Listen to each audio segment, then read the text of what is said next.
Hello, welcome to this episode of the Theology Pugcast. I'm C.R. Wiley. I'm a pastor and a senior editor at Touchstone Magazine. Tom, why don't you tell us about yourself? I'm Tom Price. I teach theology and Christian ethics at Gordon Conwell Theological Seminary, and I minister. All right, great. Glenn, go ahead and get us going with the topic of the day after you've introduced yourself. Okay, I'm Glenn Sunshine. I am a writer, freelance teacher and such, publishing on Substack and working on a bunch of books. So, topic for the day. I've got a couple of things in mind. We'll see how this goes, but I want to start with a conversation on an old theological debate that has gone on the relationship of nature and grace. Now, where this shows up most often is really in connection with the human person, with basically soteriology, the idea of salvation.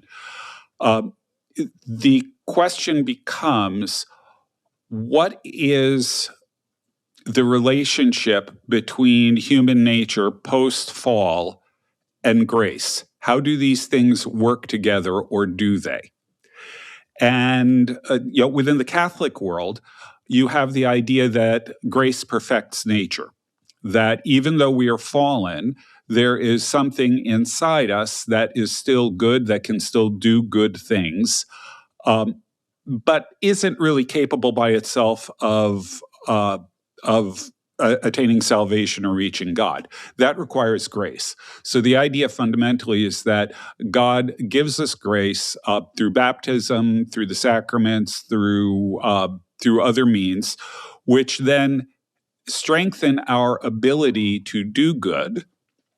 And there's this feedback loop, if you will. The more righteous things we do, the more grace we receive, the more we go to receive the sacraments, all of this kind of thing. And this has the effect of, in a sense, purifying ourselves, making us holy, and that's really the essence of the process of salvation. Now, justification fits in here as well. We won't get into that, but that's essentially the Catholic idea here. Now, in the Protestant world, the tendency is to go in a very different direction, to argue that sin has so infected us that at pretty much every level of our life, we are tainted by sin. Our minds aren't correct, our wills aren't correct, our understanding of morality is incorrect, our perceptions aren't correct. There's nothing that is not influenced by sin. And from this, it follows, as the reformers generally had it at least, it follows that there is nothing that we can do that is good in and of ourselves because we are so fundamentally flawed. And as a result, since we are completely incapable of good, God has to, through a sheer act of grace operating in our lives through faith, he has to give us the righteousness that we otherwise can never attain. There's nothing good that we can actually do. There's no work that we can do that actually pleases God. So where in the Catholic Church you have the idea of grace perfecting nature, perfecting what is already present within us, in the Protestant world you tend to have something closer to grace overruling nature, where our salvation depends entirely on God, and any good that we do we only do through grace, not through anything that's necessarily in ourselves, and so on. So that's the starting point for where I want to begin. Okay, well, let me think about this a little bit out loud. So I'm thinking out loud. When it comes to what we're referring to by nature, it sounds like what we have in mind from the Protestant point of view is kind of the state of affairs as they exist at the moment, as opposed to the original status of things at creation prior to the fall. Mm-hmm. Yeah, that's correct. The whole nature grace conversation only really occurs maybe not only, but overwhelmingly occurs in the context of a post-fall world. Right. And so would it be fair to say, though, that there is openness to the idea of grace restoring the original nature? In other words, this idea that with particularly, the glorification of the body, that we in some sense find ourselves in a better place than we started prior to the fall. Well, in the end, in the next life, that is certainly true. The question is the degree to which it's true here. And in most discussions, it doesn't really head in that direction. There's an idea of sanctification and things like that, but within the Protestant world, they'll tell you that even at our most sanctified, we're still constantly sinning. Yeah, there is one exception to that, and that's the holiness tradition, but it's pretty much dead. I mean, the holiness tradition, as it was known in the 19th century, is pretty much dead. And it is a little bit more complicated. I mean, on the Catholic side, for example, I mean, the whole Nouvelle theology and, Henri de Lubeck and that whole school basically said there was never such a thing in Thomas or Augustine as a pure nature that grace adds a super addition to. But basically, you always have a sort of engraced nature. That's what creation is, owing itself to the donation of being anyway from God. So there is always a sort of grace going on. That complicates it, but it's interesting because you have a work written by a Reformed scholar saying that Calvin and that strand of Catholicism are much closer in their understanding of things. But that's a complicated debate. I don't want to go there. But the other side is you do have strands. I mean, Richard Hooker, for example, in the Anglican line is Reformed, but he also believes he holds two of these tensions together. On the one hand, he'll talk about justification the same way as Calvin and Luther, but you do really have an infusion of the divine life and participation in it sacramentally. So there are kind of complicated strands, and I think some of the continental reformers, like Vermigli, and some of these figures that owed a lot more to Thomas would talk in the same language of nature and grace that you were mentioning before. But I think you're right that there's this tendency, especially in the way Reformed carve it out, that you can get as extreme as a Karl Barth, who basically you have to negate the human completely in some sense. And it is complicated because do they mean putting to death the old Adam in that sense? But the flip side is the putting to death the old Adam, what nature is, or is it Adam which nature is, and the old Adam is a cancer that has entered it? So the language, it gets very complicated in the way they you articulate that issue there. But you will run into problems when you get to your next topic if you don't straighten that out. Right. Yeah. Well, and actually, I realized that my summary was really terse and unnuanced. Yeah. And to be honest with you, I was counting on you, Tom. We can even get it more complicated, but I won't.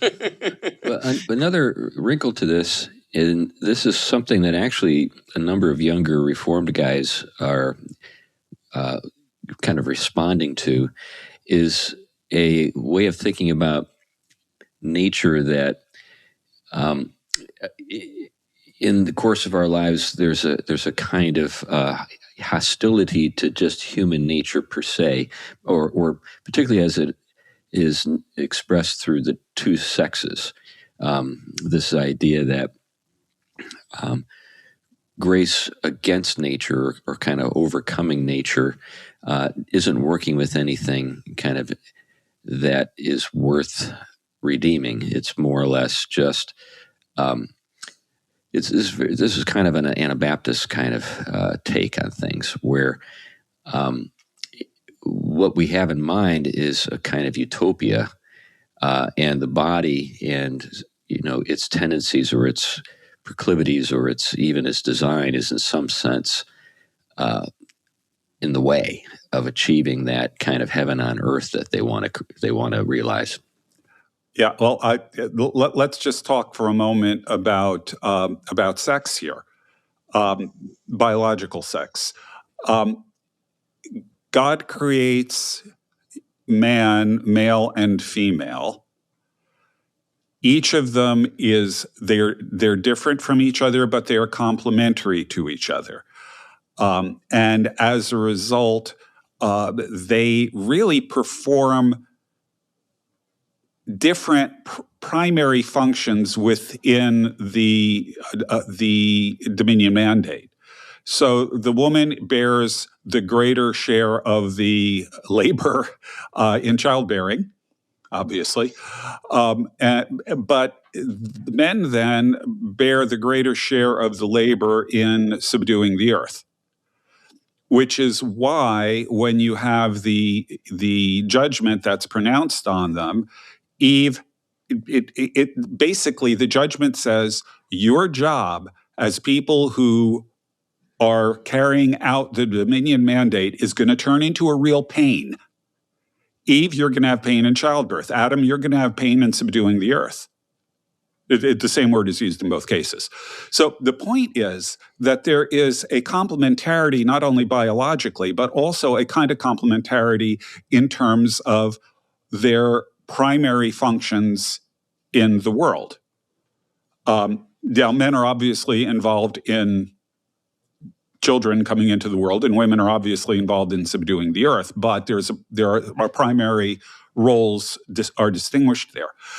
Now, when you have an idea that grace completely overrules or overrides nature, one of the places where that can go is an elimination of distinctions between the sexes. Yeah, that's what I was getting at in part. So when you think about, say, the Shakers, which are kind of a extreme example of this, there's still a acquiescence to the idea that there are different sexes. When you visit a Shaker village, you discover that, well, there are men's quarters, there are women's quarters, there are doors that men go through, doors that women go through, clothing that men wear, clothing that women wear, all that. But they don't become one flesh. There is no sex because Mother Ann, she's the founder of the sect, and she. There's what she taught, and then there's kind of like what was going on with this gal. She lost all of her children, either in childbirth or very young. So there was you just can't help but wonder if she was struggling with some of that. But there's also the kind of the natural hierarchy that exists between men and women in a household, and that was really anathema to her. She didn't want anything to do with it. She was kind of proto-feminist in that respect. Right. Yeah. So if grace completely overrides nature, there's no reason not to be an egalitarian. Right, or to have sex, which was forbidden in. So it works out in weird ways. So in some of these Anabaptistic kind of radical Reformation circles, you end up with a kind of free sex setting where you've got plural marriage and all this weird stuff going on with kind of like, the men or the man who's founded the sect, the cult, gets whoever he pleases, and then you have, in this case of Mother Ann, nobody gets anything. But in each case, there's no real room for nature to have its due. It's something that has to be overcome. Yeah. Yeah. Now, within Protestantism, beyond the Anabaptists and some of these radicals, there are attempts to work within this. So, for example, in Kuyperianism, you can make a good argument that his ideas of sphere sovereignty and things like that are ways of reintroducing the sacred into secular life, just like the Protestant concept of vocation is. But fundamentally, again, when you're dealing with this at the level of soteriology, you end up with frankly, a counterintuitive stance that I think, well, let's just put it this way. If in fact it is impossible for people to do good apart from Christ, why is it that we find non-Christians who lay down their lives to save other people? It's hard to argue that isn't a good thing to do. Yeah, I think what's happening is it kind of I think that whole conversation, and even what Kuyperians are trying to deal with, and Protestants for that matter, and many Christians are dealing with a depleted view of creation, period. It is nothing similar to what historic the fathers held, not what Augustine held. It's not what Augustine would not talk about. I mean, he will have a pure place for the humanities, and he will understand a pure place for the sacraments. He will understand that there is always this kind of complicated relationship when understanding the complexity of something that we call today nature, but creation was the way of referencing it prior, created natures. But call it nature if you want. But I think one of the things they're talking about is there is always on the one side the goodness of creation that never goes away. That's the good gift of creation and the good gift of its kinds, its purposes, its endowments. They're sharing in something of the divine perfection in differing ways. And so because of that, the created natures and purposes are good, flat out. What has happened is they have been impacted by the fall, which does not make the goodness of the created gift bad. It problematizes the gift, and it needs basically to be fixed. And the strong language is it needs to put to death the bad, so that the good can be resurrected, renewed, and transfigured. So all of those elements are there. So the question when we talk about grace, it does bring to completion the purposes of God for each creature, but there is an element in which those are made to be open to the Creator so they can also be transfigured. They can actually be more than what they are, and that's what a sacrament is appealing to. So every created thing can be open to the Creator in deeper ways because it's His creation, and that is kind of what grace allows it to do. But that does not negate or get rid of the goodness of distinctions and kinds and purposes. It fulfills them and then transfigures them. But I think these notions of grace, you negate them with the fall, and then you come up with something that flattens them out, and they describe that as, I guess, being of a higher nature.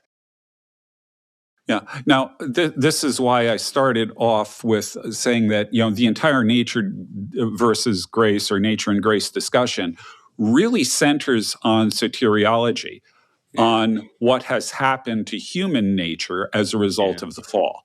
Yeah. But I'm glad you went where you did there, because it seems to me that this is a topic that needs to be expanded beyond just the issue of soteriology. Yeah. And we need to talk about, well, let's drop the word nature for the moment and talk about the physical world. Yeah. Okay. So, usually when we use the word nature in common English, not in theological discussion or philosophical discussion, what we're referring to is the physical environment, the world around us, and so on. And so I think that raising the question of nature and grace with nature in that sense is really an interesting one. Yeah. So is it possible, for example, for a physical object to convey grace? Now, what you find in the Protestant Reformation is a movement away from that idea, not completely, but they're really moving away from it because they're looking at superstitious practices within Catholicism. They're looking at relics. They're looking at holy water, blessed items, things like that are believed to have, frankly, magical powers. Well, technically not magical, but miraculous powers, as vehicles through which God works in the world and works grace into the world. Now, whatever you may think about that, and by the way, we can add for the Orthodox world out there, we can also add an opposition to icons here, but that shows up for a couple of different reasons. But the notion of that you see commonly in the Orthodox world that there are miraculous icons would have been rejected out of hand by the Protestant reformers. The one place where you have a possible exception here is in particularly the Lord's Supper. Okay. I haven't seen much discussion of the idea of the waters of baptism, the water itself being a vehicle of grace. That's probably there somewhere. But with the Lord's Supper, with the bread and wine, you've definitely got that question that comes up. What is going on in communion? Do we actually have a sacrament here, or do we have an ordinance? Do we have a sacrament that conveys grace, or is this simply a memorial? And there's a range of views within Protestantism on that. But it's worth noting, Luther is going to reject transubstantiation, but he's going to insist that Christ is not physically present, but is bodily present. And when asked to explain that, he said, well, look, the word sacrament translates the Greek word mysterion, and so it's a mystery. We don't know how this works. He insisted that Christ's body is in with and under the bread, and his blood is in with and under the wine, meaning you are getting both bread and wine and Jesus's body and blood at the same time.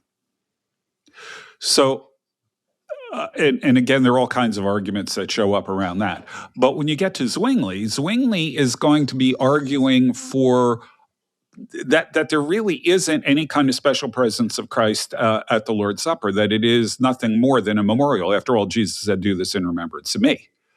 And his body can't be there because, as we say in the Creed, he is seated at the right hand of the Father. And if that's where his body is, it can't be everywhere else at the same time. Yeah. So there are a couple of things that come to mind as you're describing the kind of the lay of the land. The first is something that we've talked about in kind of a different way, and that has to do with disenchantment. I can't help but think that the reduction of the sacraments to kind of just ordinances doesn't kind of parallel the larger development of a sort of disenchantment of the world. Max Weber and Charles Taylor agree with you. Yeah, they're going on at the same time, and I guess what I'm getting at is that if we have this mindset that not even in this very sacred thing is there anything really going on, why should we believe there's anything going on anywhere else, including inside of me? Right? And of course, there is the patristic emphasis that in the assumption of humanity was the assumption of created matter. And what was assumed was also healed. The relationship of the material world has changed also in relationship to Christ. So there's these conversations are very thick, and I don't think the reformers weren't were talking under a different metaphysical set of problems that I think still are with us. But I think a real good conversation will definitely be between those conversations and the ones patristic thinkers were having, because they were definitely working with a different relationship to Christ's assumption of creation and humanity, and how all things are connected to that. And so it definitely changes the creation's nature. This is why you have, like in Colossians, very cosmic language when you're talking about Christ, the Alpha and the Omega, and the first fruits for which all of creation groans. So this incarnation has to do there. But anyway, I don't want to. Well, for me, I didn't begin with incarnation. I took incarnation for granted. I began with resurrection and worked backward. Yeah. So if you really believe that the body, for all of its problems and shortcomings and its mortal character, is redeemable, in other words, can be raised, then that bleeds into everything else. You suddenly have a hard time thinking of other things as being irredeemable too. I do think there's a tendency, particularly within certain strands of Protestantism, that the body is almost believed to be kind of refuse. That what we see with the resurrection is a brand new body that's somehow completely unconnected to the one that we had, and so it's as though you're just throwing your flesh away, and you're given a spiritual body that has no kind of no continuity with the old. Whereas, I mean, the resurrection itself, see the scars, right? For flesh and blood, there is a continuity amongst the transfiguring elements, and that's key. I think that's the fundamental thing Christianity offers in comparison to all the Greek philosophies that would be happy to get rid of the old body and everything else. Which is kind of ironic, because there is a kind of strain of anti-Greek kind of bias in certain Protestant circles. And these are the same people who have a hard time reconciling themselves to the sacraments or even bodily resurrection. They're very much kind of a spiritual, kind of their soul rescue kind of approach to evangelism. And I think. Oh, sorry. I was going to say one last point, because it is related. Because I think they're working with a competitive relationship. In order to glorify God, you've got to make creation nothing. It's nothing. Where that isn't what happens. God is, when it talks about we must decrease so that He increases. It's talking about the negation of that which is wrong about our created natures in the fall. It is not talking about God is in competition with the good creation He created. That's a problem. Anyway. Well, I would add that I really think Scripture doesn't speak exactly in these terms, but I think that what Scripture tells us is that Christ's resurrection is a paradigm for the resurrection of the cosmos. Right. That in fact, just like we die and then receive a resurrected body that has continuity with the old one, so the cosmos itself is going to die. But it's going to then be transformed into a new heaven and new earth. When Jesus says, "Behold, I make all things new," that doesn't just mean human beings. That means all things. Mm-hmm. Right. And that's a concept I really don't see many people talking about. He's come to fill all things, and that He be all in all. I mean, this is a way in which the creation becomes the life-giving manifestation of His glory, which is its gift to share in. And this is why, and this is what you're saying when you're talking about, can it be a kind of conveyor grace? Another way of putting is can His life-giving presence be manifest through the creaturely? And the answer is absolutely yes. And the analogy of that is the fruitfulness of creation when it works together, like male, female, husband, wife, producing in their fittingness together life. Well, you also see it in all of the scriptures that talk about the creation glorifying God. The heavens declare the glory of God. They're speaking. Spiritual truth, it seems to me, Scripture clearly teaches spiritual truth is conveyed through creation. I think we have to take it one step further, though, when we're taking a look at the sacraments. Now, by the way, just to complete our third option, there's Calvin. Calvin says, well, Zwingli's right. Jesus's body is at the right hand of the Father. But Paul also tells us that we have fellowship with Jesus's body and blood, or participation in. The Greek word is koinonia. Right. So since that's where Jesus's body is, we must, in communion, our souls must be lifted up to heaven, there to commune with Him, with His body and blood, momentarily during communion. And Calvin had a really very strongly mystical streak when it came to communion. He said, I experience far more than I can explain. Right. What was going on there. Related to that, I think this is an underdeveloped truth that the Reformed should find ways to express in their architecture. So if this is what's really going on, and I think it is, then there's something about our churches that ought to say that. Now, you could say that, well, we do have a table, and then, there's a sense in which, because the table is present, we're with the Lord. But I think that we can do a whole lot more, and to just really bring that home. And then this is something you talk about all the time, Tom. We have a very inadequate understanding of transcendence. Yeah. And if we understand it properly, these spatial categories that Zwingli is using to object to participation in the body of Christ just fall away, if you have the correct understanding. Yeah, that's right. It isn't. I mean, they're thinking of it in spatial distance. Right. And classically in Christian understanding, it's ontological presence that is divine. That's a very dig. And so even the resurrected body, which is spiritualized in some sense, life of God, living of it, there is a way of relating those things that vocabulary of distance and up there, down here, prior to time don't. Those are metaphors. Well, right. You actually have to read the Marburg Colloquy on this one. This is where Luther and Zwingli are debating the nature of the Lord's Supper.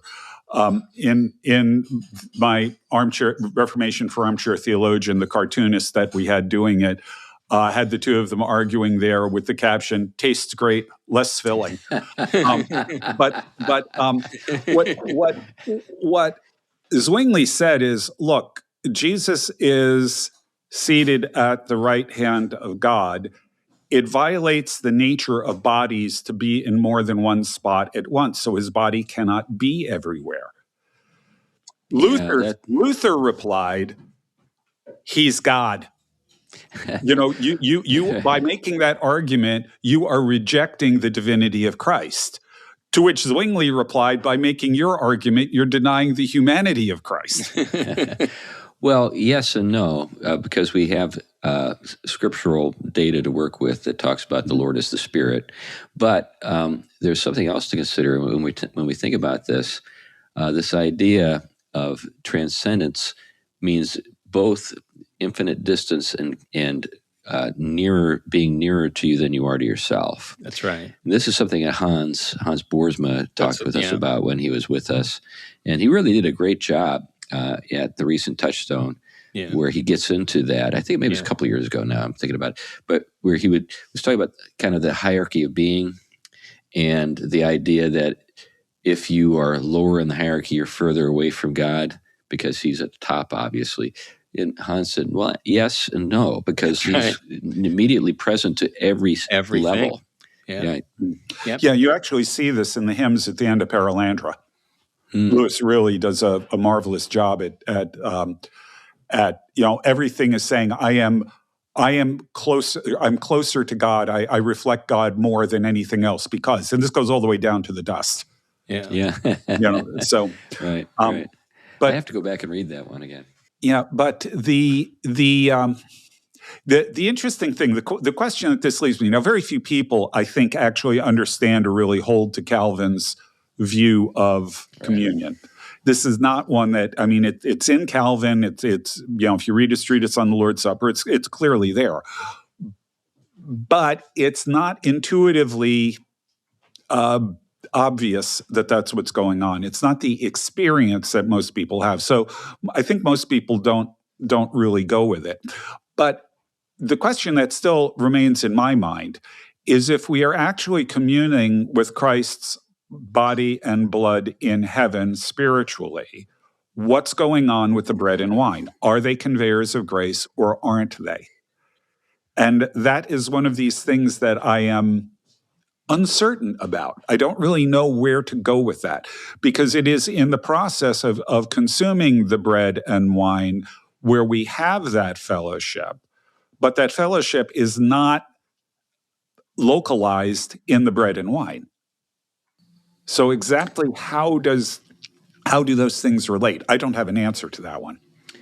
Yeah, my gut level response is yes, they are conveyors of grace, but when it comes to being able to explain it in human terms, what I mean by that, just if you think about prepositions are all about time and space, orienting ideas in relationship to each other spatially or sort of linearly. We're kind of at a loss because we're talking about the God who transcends all things. So we can affirm things without being able to fully explain them, if you get my drift. Mm-hmm. Yeah, that's what creeds do. These things are true. Yeah. So, and there's a kind of openness that this is what kind of creation's openness to the Creator by grace does, that allows them to become more than merely. There is no mere with a creature anyway, but there is a sense in which, when fulfilling their rightful role in relationship to the Creator, they're refracting something of the life manifesting presence. So they are. How you describe that, though, is it happening as a part of the creature's creaturely resource? No, it's happening because all of the creaturely resource owes itself to divine donation. So it is what God's doing with his creation in that point, not what the creature's doing with the divine. And I think that's at least it may not answer anything, but it's a way of focusing on how to look at it. This brings up something amusing in my memory. I read a series of short stories about the Knights Templar years ago, and one of the stories was about the Grail. And in the story, kind of the thing that kind of everybody was looking for, the cup, wasn't where the presence was located, because the presence was able to transfer itself from thing to thing. Yeah. So you just never knew where it was. but it still was kind of locatable. Yeah. It was like in this spot or that spot or, whatever. It was sort of like, I don't know, like that laser dot that you tease your cat with. It's just like kind of going around all over the place and you're trying to get it. Yeah. It was a fun story, and the author was obviously playing with this very thing, and in terms of the ability of for the physical objects to communicate grace, but the fact that the objects couldn't contain it. Yeah, that was the kind of the gist of the story that made it humorous.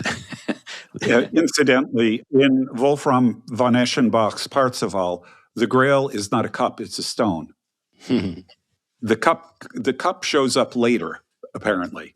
But in any event, that's kind of an aside. Yeah. So I think. Well, I mentioned Charles Taylor, and before him, Max Weber, both argued that the Protestant, and particularly the Reformed, push toward memorial views of the supper, things like that. And I would add along with that the elimination of relics, holy wells, holy sites, things like that. All of these things had the effect of desacralizing the world. The world no longer was seen as shot through with divine presence.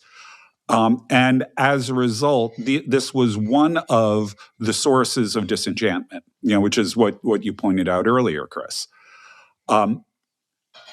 I really think that if we are serious about trying to recover a properly enchanted view of the world, we really do need to recover, above all, a higher view of the sacrament. That's got to be central to it, because from there you move to sacramentals, the ways that the world around us also points beyond itself to God. Yeah, I think the thing that the Reformed are afraid of is not just superstition, but idolatry. Mm-hmm. So just because you recognize kind of the sacred character of something doesn't mean you bow down and worship the thing. Yeah, you can respect the space you find yourself in. So, Yeah. for example, when you say this space has been set apart for a particular purpose, it's just a holy place.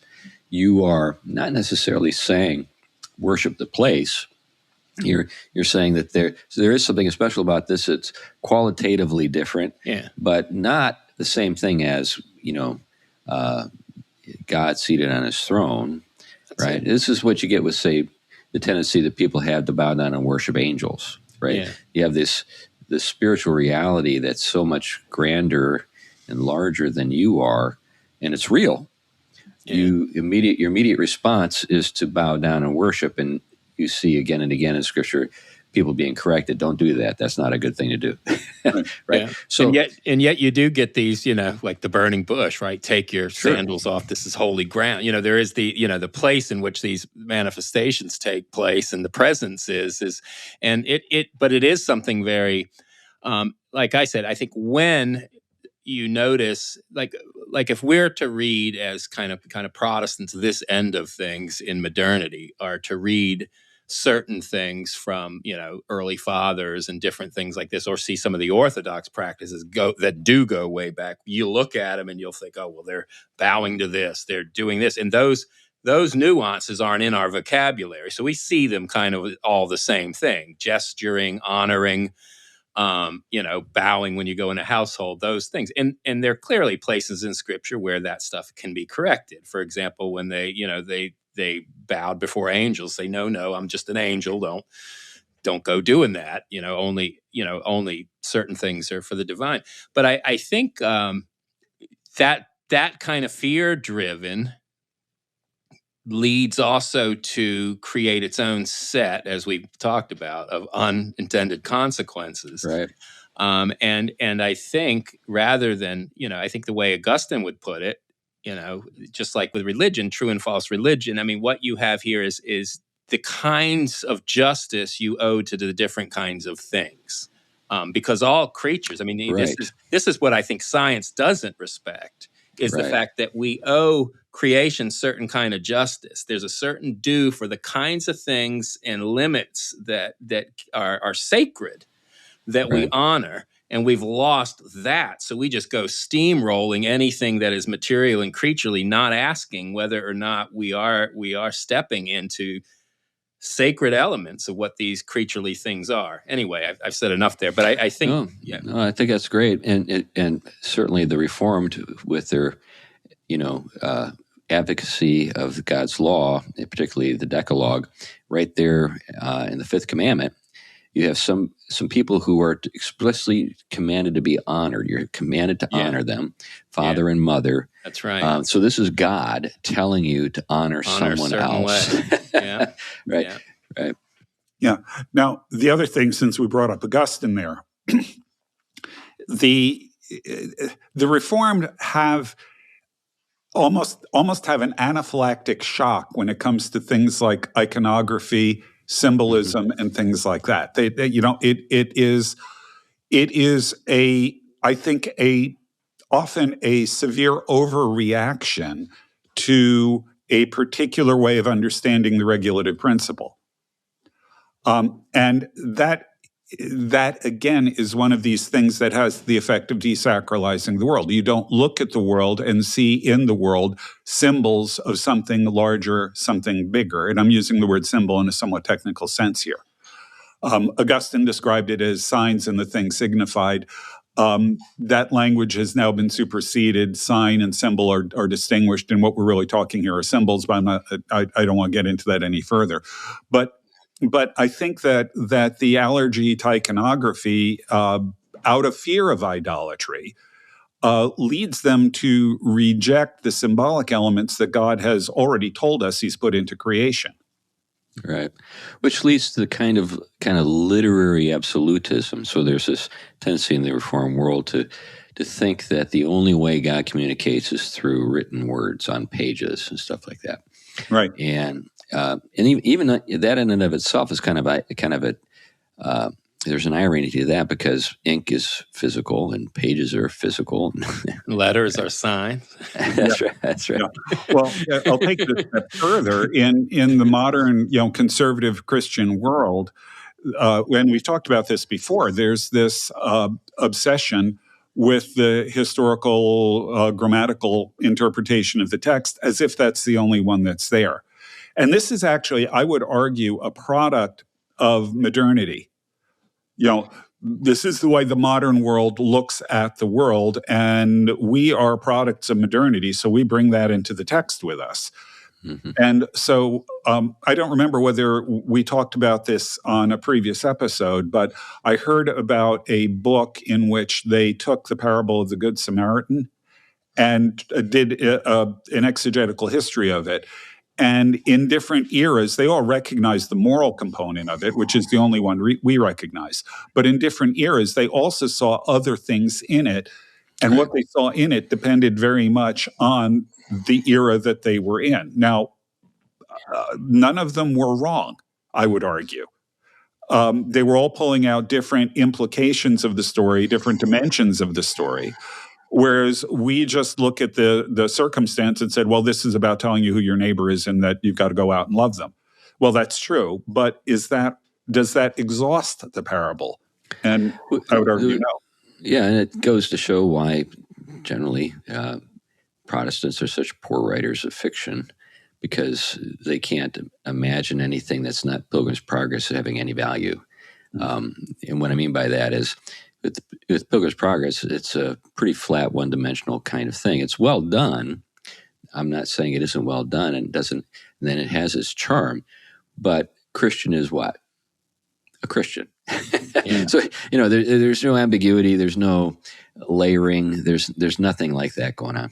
That's right. And they bracket out some of the most significant aspects that are going on there, other than just trying to explain what that would have meant in a kind of, again, contextual historical reading. I mean, when you look at the metaphysical implications of a text, which earlier Christians would have been very attuned to, because this helped them revise reality assumptions.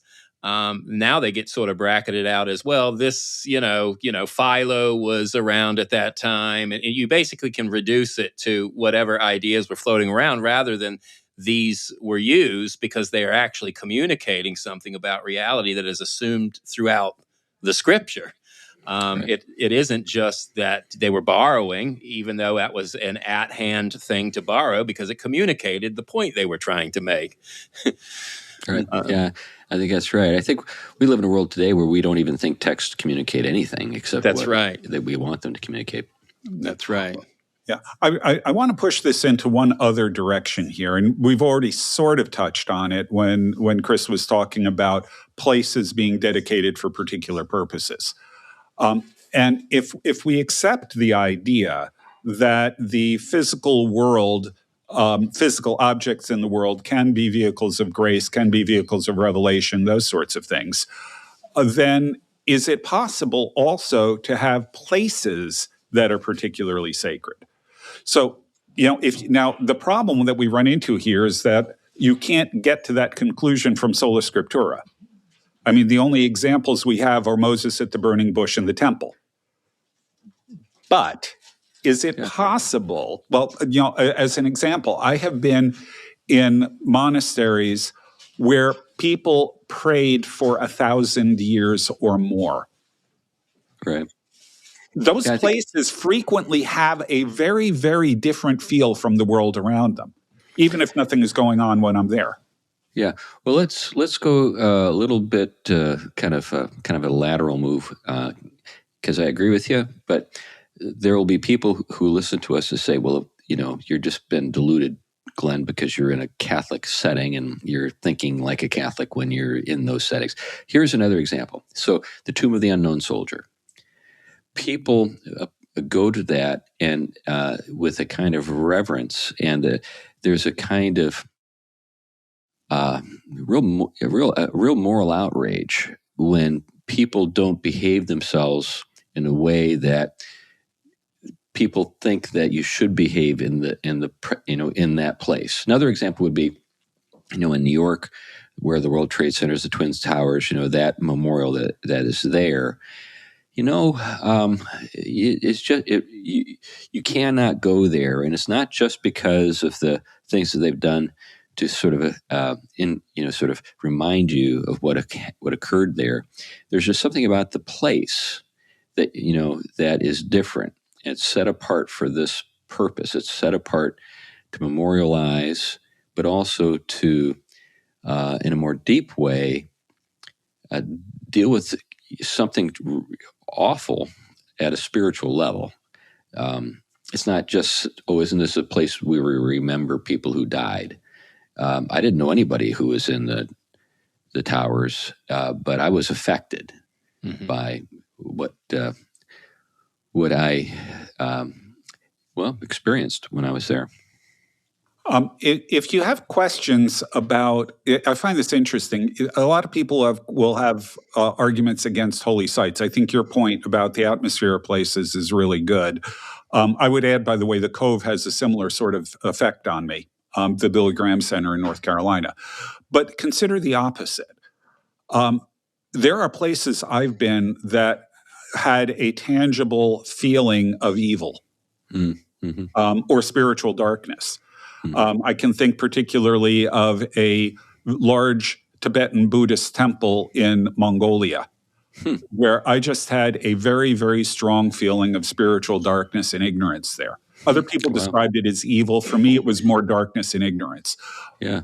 That somehow it seems to me a lot of people will believe, well, yeah, of course you can run into that there, but they don't think the same thing can happen in Christian sites. That you can have the opposite thing. I know a lot of people who can accept the idea that there are places that have just been given over to evil and they need to be exorcised or something like that. But they don't seem to think that the opposite can be true, that there are sites that could be actually sanctified. Right.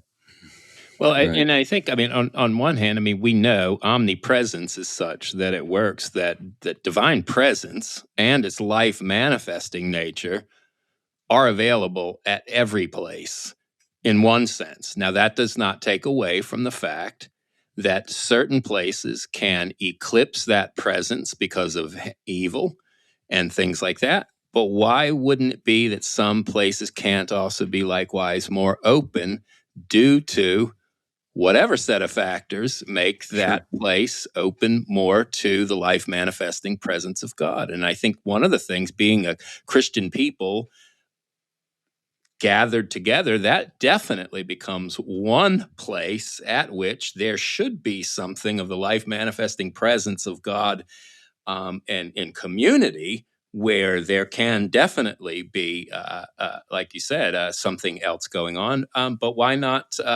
other places and things as well? Like I said, not turning them into shrines, but recognizing that the creation is open to its creator, and there's no good reason to think the creator cannot, in certain places and modes, be present in different life manifesting modes than others.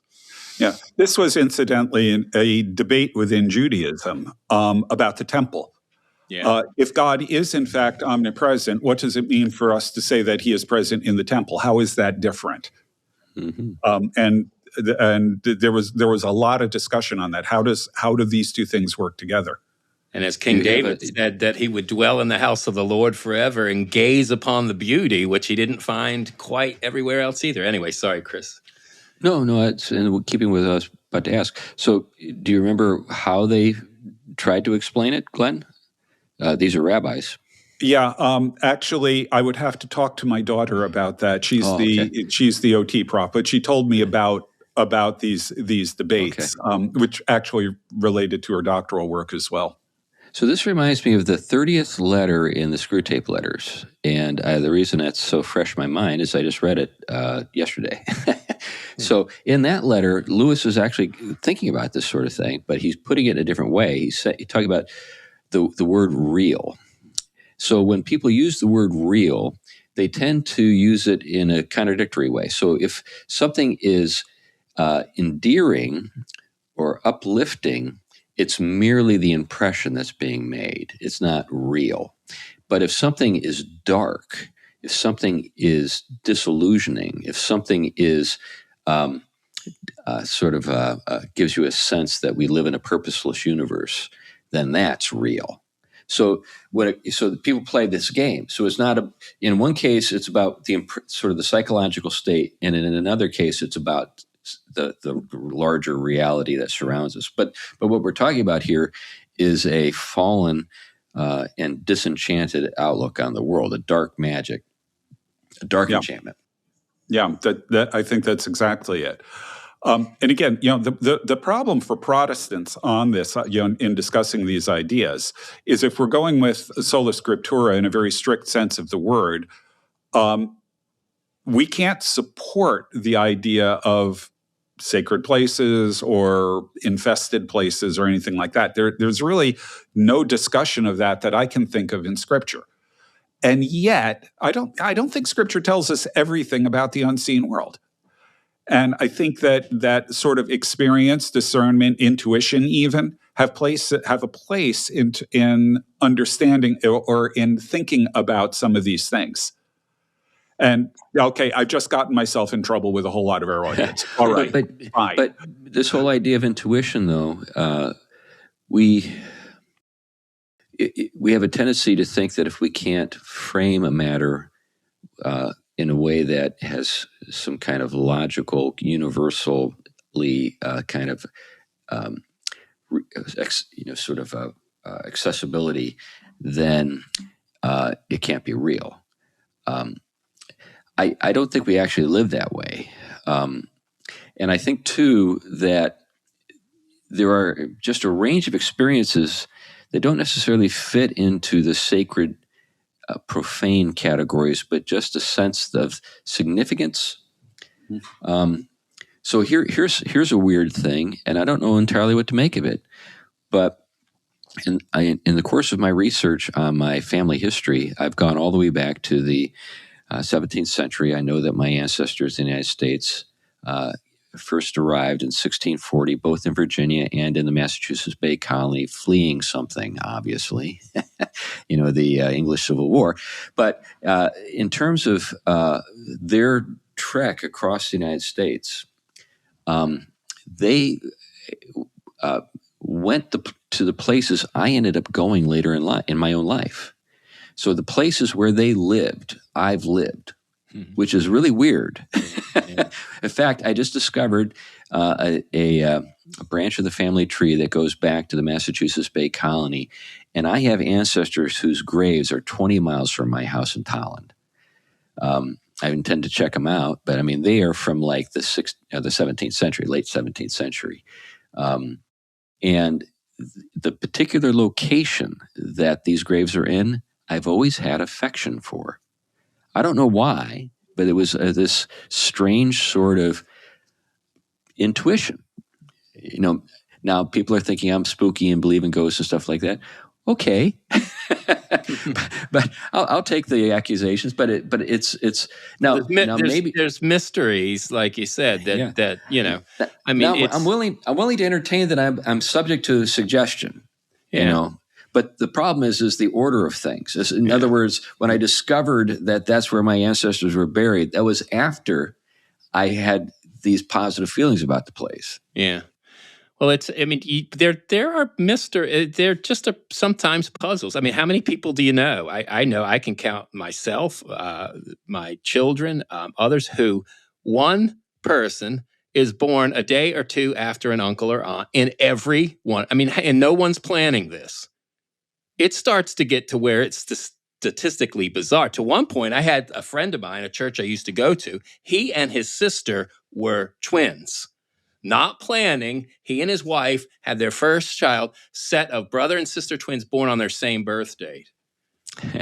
I mean, they were, this happens. This is where the old wives start to, sort of like, do this with their hands and like, oh, this is so good. Yeah, but it is fascinating that, again, on the one hand, there you talk about things that line up almost, and when we talk about the balancing of determination and freedom, the way in which you're just enacting your life normally on your own thing, and yet you're fitting into a pattern that is sitting here. And I think similar. I think creation is profound. It's much more profound than our narrow ways of reading it. And you don't have to be reading all kinds of superstition into reality to affirm that. We can just admit that we don't have a vocabulary for it because it's been weakened because of our scientism and some of the other things. Anyway, we should wrap things up. It's your show, Glenn. How would you like to wrap it up? We haven't even gotten into miraculous icons. Another show. Next week. because there are some stinking strange things surrounding some icons, which I don't know what to do with. But actually, we've gone through a lot of different things. I hope this sort of hung together anyway. But I would like to add a personal note. Actually a prayer request for those of you who pray. I believe this episode is going to come out somewhere around February 9th. I think it would be on Monday. On February 12th, I am going in for what it technically qualifies as neurosurgery in my brain. Now, it's not done by drilling holes in my head or anything like that. It's done with ultrasounds. But if you feel inspired to pray, I would appreciate it. Yeah, well, that's good. That's great. Yeah, we should all pray for you, Glenn. Yeah, for sure. Successful surgery and no side effects. Right. Okay, well, on that note, let's wrap it up. Thank you for listening to the Theology Pugcast. We really appreciate your interest in our show, and congratulations for getting all the way to the end. And if you'd like to pray for Glenn, please do it. And put that on your calendar right now. Circle it in red. It's February 12th, right? Yep. And do pray for him.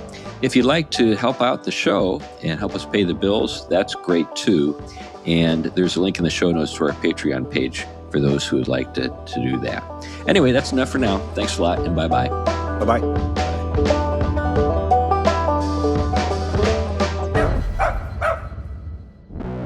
Theology Pugcast is a ministry of Westminster Presbyterian Church in Battleground, Washington.